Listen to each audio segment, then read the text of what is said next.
Kevin Owens, host of the Overseas Famous podcast, here to personally invite you to subscribe to our official Patreon. Are you guys ready to take your podcast experience to the next level? Well, with our Patreon, you can do just that. And the best part, pricing starts at just $1. It's like a pack of gum.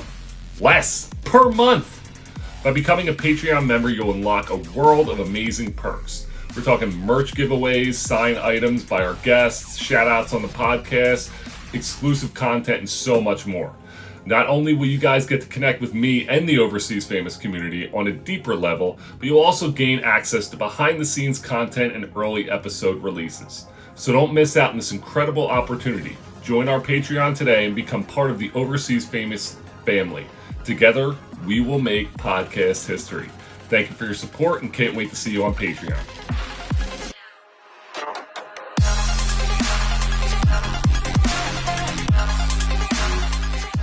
Hello, everyone. Welcome to the Overseas Famous podcast. I'm your host, Kevin Owens. We have a really special show this week. ProConnect owner Justin Rubin has joined us. Justin is revolutionizing the agency and connection game within pro sports. So we are excited to have you, Justin. Thank you so much for joining us today. Thanks for having me. I'm excited to share my story and talk about how I could help some of these athletes.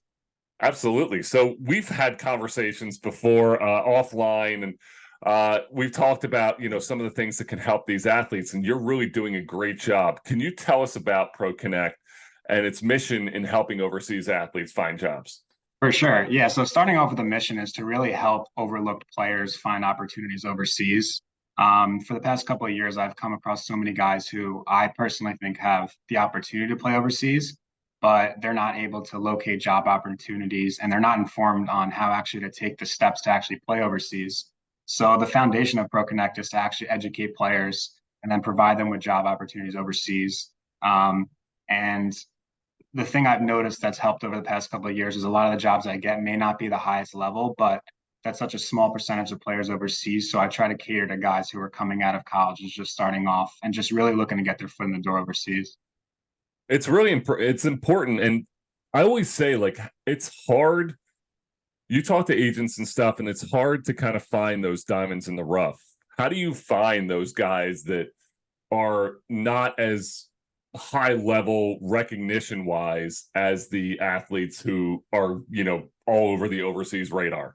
Yeah, that's a great question. Honestly, the more I built out my platform, players kind of gravitated towards me. So originally, when I first had job openings, starting off in 2017, I had to source players and reach out to players. But now the platform's grown to where if I post a job, I have players reaching out to me. So it makes it a lot easier because then I have a bunch of resumes and film I could look through. And then I could tell which guys have the intangibles, who have the experience, and think actually could fit the job opening I have. So the work has been a lot easier because the platform has grown. It's funny how that has happened. Like, even with us here at the podcast, we'll start putting out content and podcasts, and now I'm getting people being like, "Oh my God, I have a really cool story. Can I come in your podcast?" I'm like, let me try to find time. But it's really cool because I think as you get more and more exposure, then you just get those people coming to you, and that must make business much easier. Yeah, and I mean, you know it, like so many guys want to play overseas, even if they don't even understand what overseas is. The thought of being a professional basketball player to them is eye-opening, and they all want to get paid to play. So I get so many guys messaging me looking for opportunities overseas. So, it's just a matter of finding the right fit for these teams. You talked about, and just what you said, not many people understand overseas. Like, you say that word and it's just such a general statement. Yeah. But overseas, what entails overseas? How do you educate a player on going overseas or trying to experience overseas? Yeah. Honestly, the first thing I tell them is what to expect based on where they played college, how they performed, what kind of money they can expect starting off. And then based on those salary ranges, I could kind of gauge what countries and markets they're able to start in. And just because I think they're able to do that doesn't necessarily mean they're actually going to get signed. Teams overseas get so many different options. So it's so competitive when you're competing for jobs. Even if it's a $500 a month job, you're going to get a ton of you probably get more applications for a job like that than a higher paying job overseas, just because so many guys are looking to just start off. But basically just telling them what to expect in year one. I don't really go into year two, year three. I kind of keep it in the present. And also a lot of guys who I've placed overseas or guys who have played overseas, I like to bring them into group chats with these guys. So I think the best people to learn from are players who have been there and done that, which is like what you're doing now, just giving guys opportunities to really know based on your experiences overseas. So I like to really point them in direction of other players who have been there. It is really the most important thing when you have that peer-to-peer connection, Yeah. because you have guys who played, and then you have guys that are kind of on that cusp, but until they are actually in the head of an overseas guy, it's a whole different world, and it's really the culture shock of it. How do you Yeah. like? Do you prepare? Do you help try to prepare those guys as well, along with your kind of like peer-to-peer system? Yeah, I mean, I try to prepare them. I personally, like, I haven't played overseas, so I don't know what it's like. And I just outside looking in, I personally wouldn't be able to play overseas because I'm so attached to my family and being home and all these different things that, like, I know I couldn't do it. So I have so much, like, I commend these players for doing it and I love helping them. But yeah, I mean, I try to tell them that, like, when you're going to these countries, odds are you might be the only one in your team who speaks English besides the other import. So that's a culture shock. The food might be different, the currency is different. Your living situation may not be ideal. You're not going to be like if you're in college in a big dorm room, you have everything to yourself. You might have a roommate now. Like things are going to change, and you are going to have to sacrifice. And I tell them that. And I would say a lot of the time, guys are willing to do it because a lot of the players who reach out to me are just hungry for an opportunity and just to get their foot in the door. Um, but there are players who, they're either misinformed or they just don't understand, and they think they're going to go overseas. They're going to make a couple $100,000 to start. They're going to live this NBA lifestyle. And I'm just like, if that's what you think you're going to run into, it's just not. Yeah, it's really even. I feel like because there's certain places where you go and there really is only one import slot. Like they might have two slots available, but they only have enough money to bring in one. And when you head overseas and you're the only American, I mean, it's weird because I feel like it's some kind of weird, Netflix reality show when you head over there, because you're meeting all these new people. Your coach, you have no idea who any of these people are. You're just like, hi. All you've heard from is the agent and a piece of paper, and you're meeting all of these different people, and an American who you're like, well, maybe we'll have something in common because we're American. It's really, really a culture shock. And then also the play style as well. Like a lot of guys will say you play D2, D3, D1, no matter where you play. Like if you killed in college, you got to leave that out the door when you're going overseas. You're starting from fresh. Like they obviously signed you based on how you perform, but once you get there, like you leave that out the door and you're starting from scratch and really have to prove yourself or you're going to get cut. Yeah. What sets your agency, what sets ProConnect apart from platforms that facilitate other opportunities? Yeah, I would say honestly, just the social following community that we've built. We're not an agency, so we don't like sign players directly.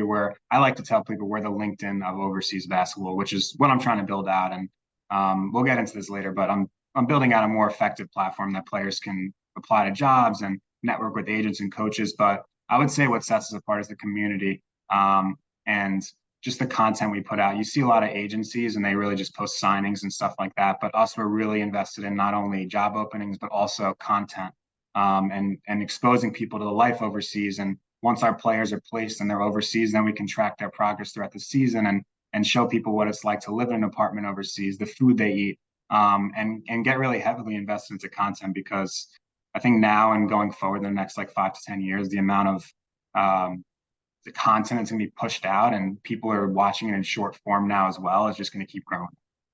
What I always said, everyone I talk to, some guys that you hear these success stories and you hear guys who didn't have that success, and a lot of it starts with, I couldn't find an agent. And that was always a big thing, because agents are selective. They're trying to pick someone that they know is going to make them money. When you have something like this that you're building, where it is a LinkedIn and these players can connect with these different teams, and now it becomes, well, this guy has these players, but this specific platform I can kind of pick and choose, and everything's right in front of me. That's very important, because you are revolutionizing the market for overseas athletes. You're creating something that was more narrow and more expansion to get those diamonds in the rough that are hard to find. Yeah, and now what's really happened, I would say, over the last like year and a half is as we've grown, a lot of agents actually and agencies reach out to us looking to utilize our platform. So I have players obviously reach out who need jobs, but then I have agents who just they don't have the bandwidth to find job opportunities in different markets, and also sign players, manage players. So they reach out to us, and we step in and we try to help some of their clients land jobs, or if not land jobs, just provide more job opportunities to them. So with all these leagues all over the world, how do you keep up to date with all the available jobs? Because I know it's got to be. I mean, I can't even believe we have time to do this because I can imagine that you are getting peppered with different opportunities because Yeah. of you. This is the time when everyone's heading Yeah. overseas. Honestly, just staying organized. Like I have a big database of all the countries, the leagues, my contacts, um, and it's able to pull whether the job's open, closed. I'm always staying on top of it. So yeah, I just have a big tracker of all jobs and contacts I built up over the past couple of years, and it's all about organization. Because if you're not organized, then you're just gonna totally lose track of time, signings, whether the job's still open. Um, Coaches move all the time, so I got to constantly update it with new coaches, opportunities, stuff like that. So, yeah, I would say organization's key, and just using that file I have to stay in touch with what's going on. The just the networking that you must have had to do to create something like this has to be wild. Was that something that took a lot of time to really build this to where it is now? Yeah, I would say honestly, to get to the, I didn't even sign a player until a year and a half, probably 2 years in. It was just networking, and building up the page and just cold reaching out to agents, teams, anybody involved in overseas basketball. And I received like a lot of either not interested or guys just read my message, didn't respond. But were some successes. And then the thing I noticed, overseas basketball is such a small community, and someone always knows somebody. So I used like the connections that I made and then build off of that and then just kind of just keep on networking. And I still do it to this day. Like I carry business cards wherever I am. You never know if someone knows about overseas basketball or knows a player and just constantly handing them out. And it's all networking. I mean, I think anything in business is just all who you know. Mm-hmm. So yeah, just it was a lot and but I love it. Like I love talking to people and learning about their stories and their businesses and just seeing how we could even help each other because the one thing that I've really noticed as I've gotten a little older, I mean, I'm not that old, but is that like you don't always need to help someone. And like the transaction doesn't always need to be like monetary. Money doesn't always need to be involved. And once I learned that, it really helped me a lot because you could really provide a value in other ways besides just making someone money. Mm-hmm. I totally agree.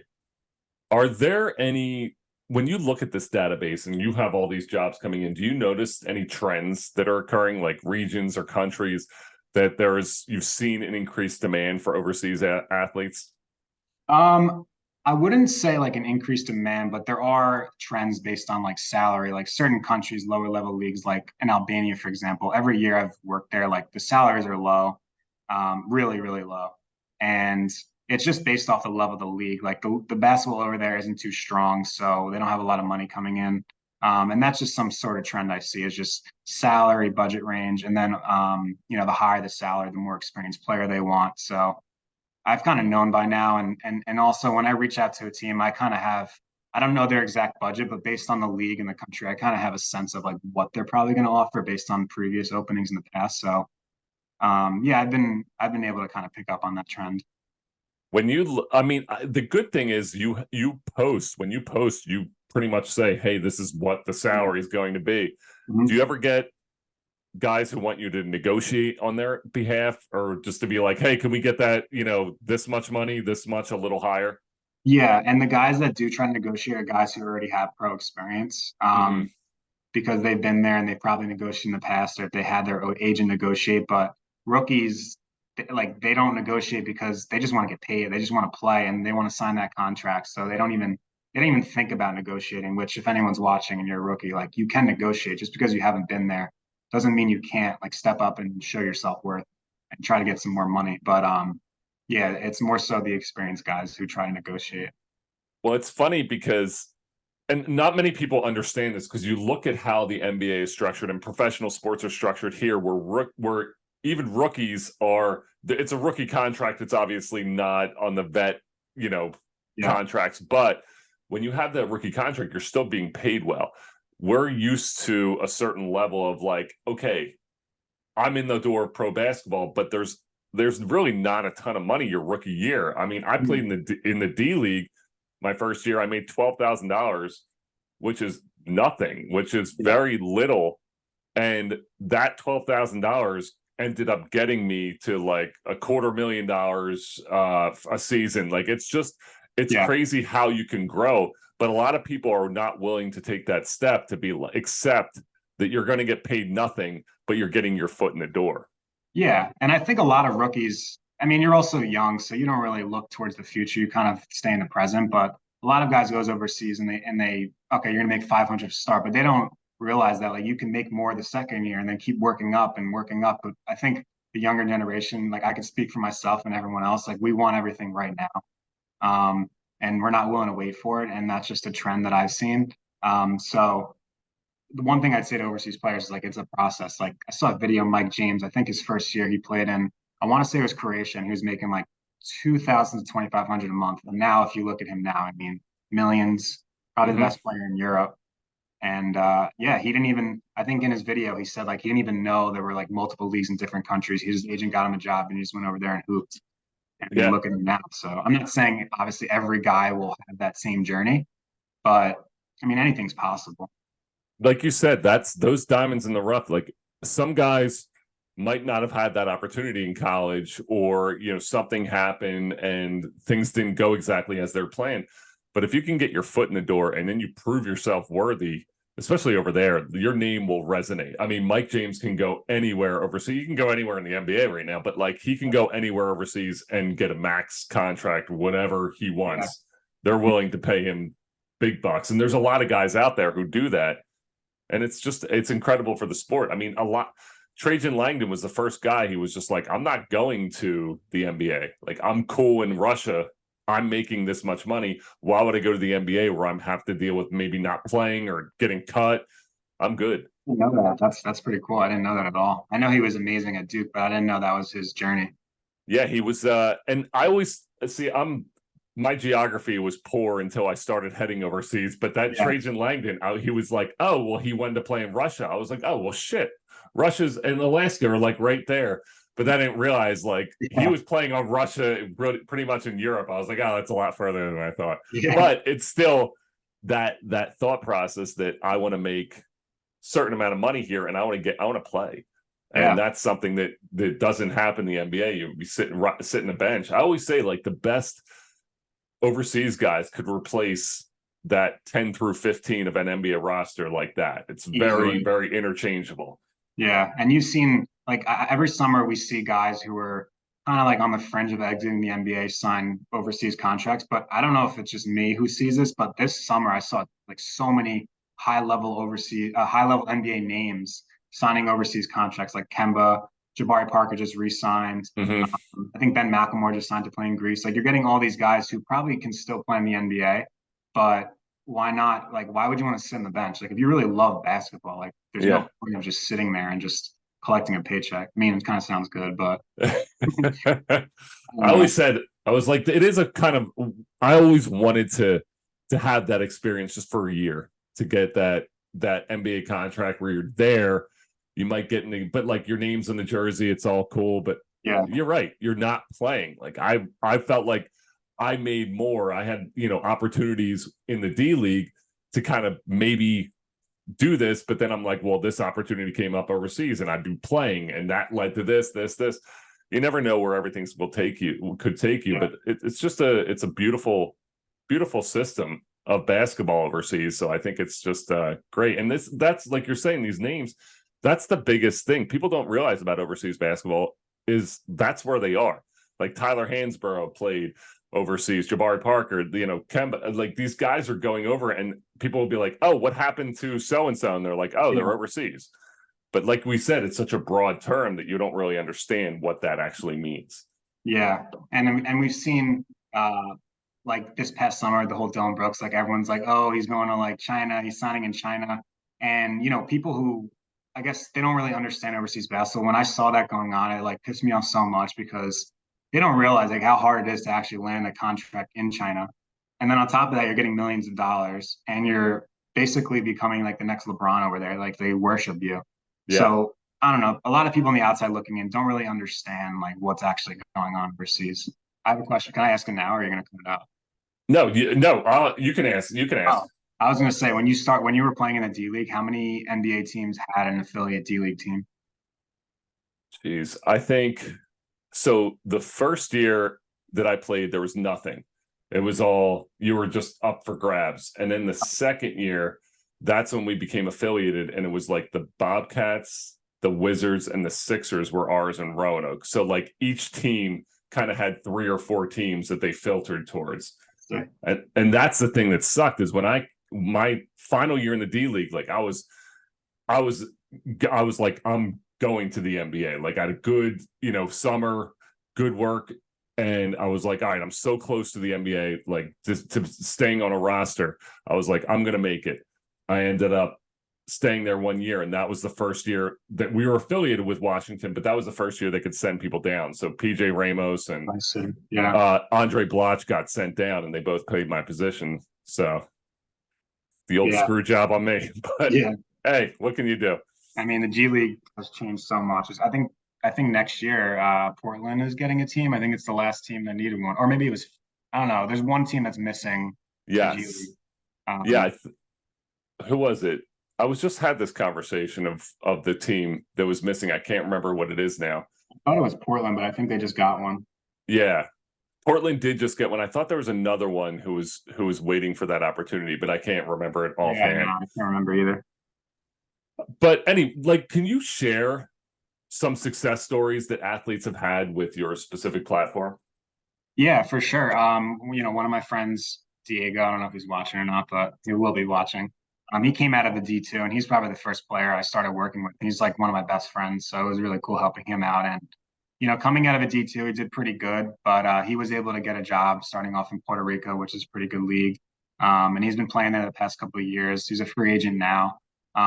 But just to see a guy coming out of a D2 and being able to play in such a league like that was in my opinion, a success story because he was like the test dummy for Pro Connect because he went to Division 2 and he landed a job overseas, made pretty decent money. So for me, I noticed like, okay, I can get guys jobs coming out of a D2. Why not try getting guys out of a D3 or an NAI or a JUCO? So just trying to help as many guys as possible. And I would say that he's the first guy who really showed me that really it doesn't really matter where you play in college, but if you get the exposure, you have a lot of guys on your side vouching for you, you have the connections, and you fit the team and what the type of play that they're trying to run, then I think anything's possible no matter where you're coming out of. You it's such a good idea. Exactly what you did. We did for that for when, athletes are transitioning into their post-career life. The first we're in the very similar boats because it was like those first few years or 2 years, it's all we're doing is social media, and then people are starting to kind of take note. But really, there's really not a ton of money coming in because you're just building and building, and people don't understand that. I put a post up about like taking your time and understanding, and you had talked about how this generation is not really great at not seeing the big picture. They want the Yeah.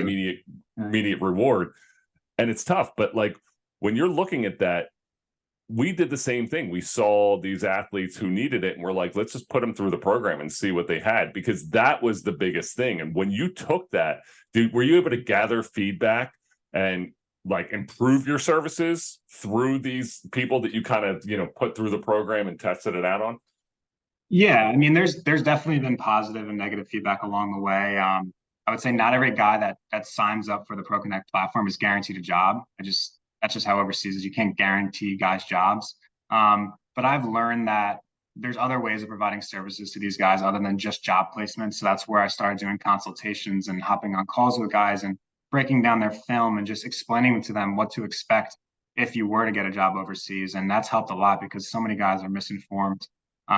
Even guys with agents, like some of their agents don't even tell them about what to expect. They just sign contracts and then it's just like, okay, let's place you overseas now.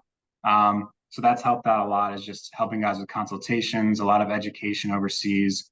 And then even trying to do like little post-career planning, but I haven't really gotten to that too much. Just because I mean, you're in the space too. Like guys, you don't play forever, and you need to have a Yeah. backup plan. So I try to tell guys that, and it's so hard to tell everybody, it's so hard to get that message across because guys right now they just want to play basketball, they just want to focus on basketball, but Yep. your career, you could get hurt and you could be done. So it's like, what's your backup plan? A lot of guys don't have a backup plan. So I really like to help out guys in that as well. And there's nothing monetarily tied in there. It's more so just me looking after guys and just like tell them straight up what it is. Well, that's the thing that's missing, that I thought was missing, is your agent he signs your contract and you might have a great relationship with them, but are they really prioritizing your well-being? Are they looking after you all the way through? And that's the one thing that I thought that space was missing, because you're right. A lot of agents will just sign those contracts and they'll get their commission, and they have these players and they're like, okay, now I got to recruit the next player. And it's a constant cycle. And being able to like extend that cycle was not part of these like boutique agency plans. So having that platform to be like, hey, we can help you out. Let's just figure some stuff out post career is very important. But Yeah. like, when you look at this, like, how do you help these guys prioritize their well-being? Is that something you're looking at and being like, okay, this is you talk about consultations and things like that. Are you able to help these guys mentally when you're there? Are you available for them like throughout the season? Yeah, I'm honestly, a lot of the guys who I work with, like I become friends with them, which is really cool. I develop really close relationships with them. And I think that's why so many people like to work with me, because there's other services where guys sign up and most of the times you probably won't even hear back. I mean, maybe you'll get some updates here and there on job, but for me, like it's 24/7. Like I'm always in contact with them. I have some people who run my social media account as well who talk to these guys, but for me, like I'm there the whole season. If anything goes, I'm there to talk to them. Um, yeah, I mean, I like to be their friends as well, and I think people understand that, which is what gravitates them towards the service because there's some interpersonal connection there. Is there places like when you guys do research and you're putting out different jobs, are there places where you're like, listen, here's the deal. The money's good, the money's decent, it gets your foot in the door, but you're outside of basketball, it's probably not going to be a great situation. Yeah, it's funny you say that because I mean, I have a job opening now, and I actually was really close to signing a guy last week to play in Iraq, in Baghdad City.